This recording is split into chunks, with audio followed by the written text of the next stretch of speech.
Hey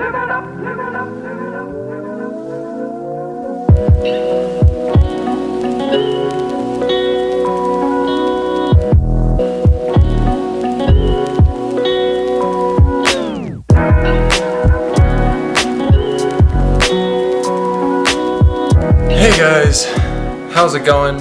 My name is Luke, this is Lukewarm Reviews. I'm talking about Roma today. Let's get into it. I absolutely loved this movie. Roma is the story of Cleo, who is a housekeeper for a wealthy Mexican family, and her struggles with unplanned pregnancy and lots of other just kind of life stuff.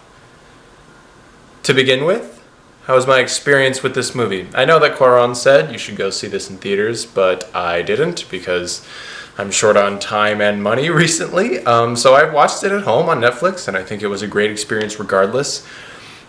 I loved it so much. It does one of my favorite things, which is it feels like a universe that is very fully realized and lived in.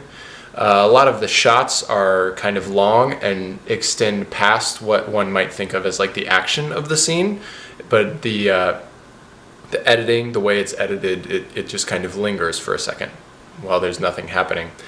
And it has some empty moments before scenes as well. And that kind of choice just to me extends the life of the film. It makes it feel real. It makes me believe that there are things going on outside the scope of what we get to see, which is always a cool feeling.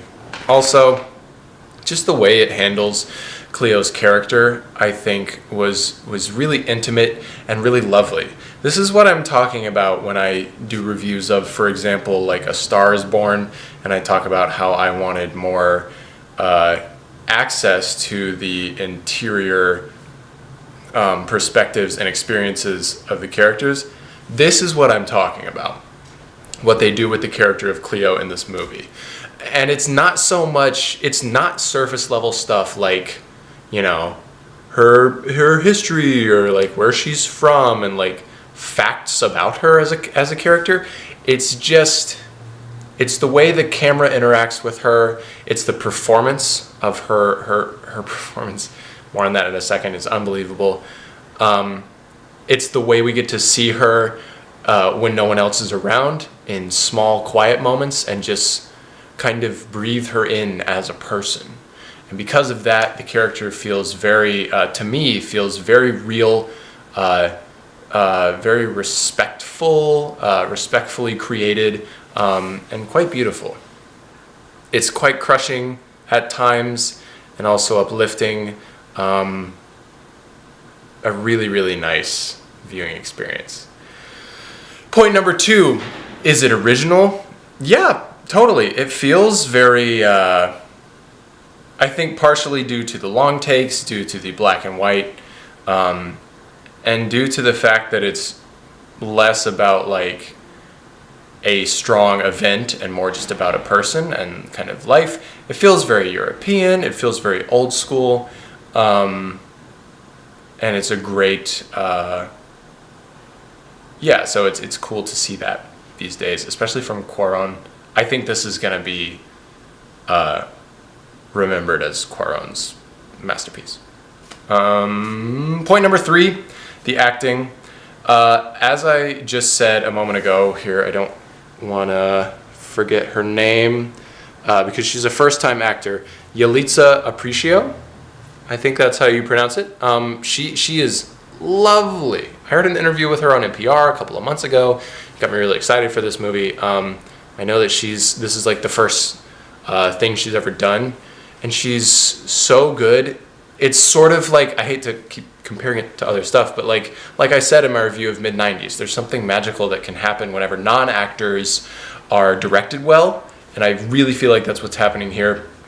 She creates the character in a very unassuming, very personal, very connected way. And she does a lot of heavy lifting in this film. She has a lot of tough scenes. She has a lot of really long scenes. And at the same time, she has a lot of very still scenes where one might think like nothing is happening. And that, as an actor, is very difficult to do, to just be. on camera, and she accomplishes that really, really well. One of my favorite performances of the year so far. Last point, the aesthetics. I don't remember the music terribly well, but the cinematography is the best I've seen this year. It's crazy good. It's crazy good. I think the decision to make it black and white worked on a number of levels.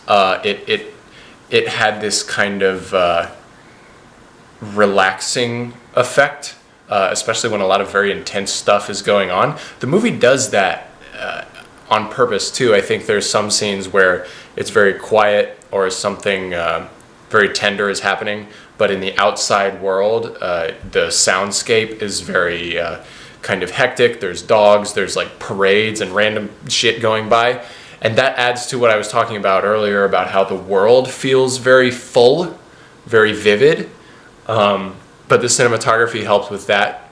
And also, I mean, obviously there's some long takes, which I'm a big fan of. There's some really, really specifically choreographed scenes. Like the forest fire scene is unbelievable. The scene at the end on the beach is crazy good. It just looks stunning. It looks absolutely stunning. And that's it. That's Roma. I fucking loved this movie. I loved it a lot.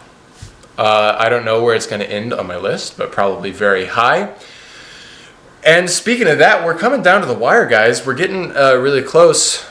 For those of you that don't know, I don't like wrap up my movies of the year until typically like mid-February, just because that's just how movies kind of work. It's a bunch of good shit all comes out at the end of the year, just because that's what they do. And then it takes me a while to see everything, and I like to make sure that I see everything I want to see before I do my big lists of like my best ofs. So those will be coming out in about a month. I'll have a lot of quick little reviews between now and then. So subscribe for more. Tell me what is your like list of your must-sees for 2018, especially anything that I haven't done a review for yet. I want to make sure I see all the cool shit. And share this with your friends. Subscribe. Watch Roma. It's on Netflix. It's dope. I'll be back soon. See ya.